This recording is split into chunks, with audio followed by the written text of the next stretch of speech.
On this slide, I'm addressing the signs and symptoms for the various types of hepatitis. The signs and symptoms manifested in the various types of hepatitis are all very similar.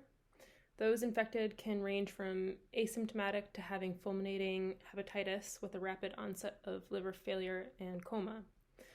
All types of acute viral hepatitis cause abnormal liver function, and the patient's aspartate transaminase, or AST, and alanine transaminase, or ALT, values will be elevated.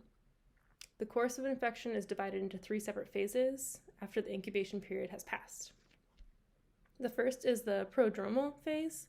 This phase begins around 2 weeks after the initial exposure to the virus. This phase ends with jaundice, fatigue, malaise, anorexia, nausea, vomiting, headache, cough, low-grade fever, and hyperalgesia. The second phase is the icteric phase. This is the defined phase of the illness. It begins 1 to 2 weeks after the prodromal phase and can last anywhere between 2 to 6 weeks. Commonly, the infected patient will present with jaundice, dark urine, and clay-colored stools. The liver may be smooth, enlarged, and tender. Fatigue and pain may persist or worsen, while the GI and respiratory symptoms from the previous phase may subside. It is important to note that individuals who develop chronic hepatitis B, C, or D will not become jaundiced and may not be diagnosed at this time.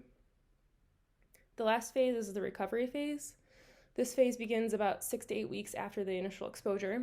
Jaundice resolves and most of the other symptoms diminish. The liver, however, remains enlarged and will be painful when palpated and percussed. Liver function will likely return to normal anywhere from 2 to 12 weeks after the onset of jaundice. In chronic active hepatitis, these manifestations and liver inflammation persist beyond these phases. This can predispose these patients to liver cirrhosis and primary hepatocellular carcinoma. Acute fulminating hepatitis can cause acute liver failure and severe hepatic encephalopathy. This results in confusion, stupor, coma, and coagulopathy.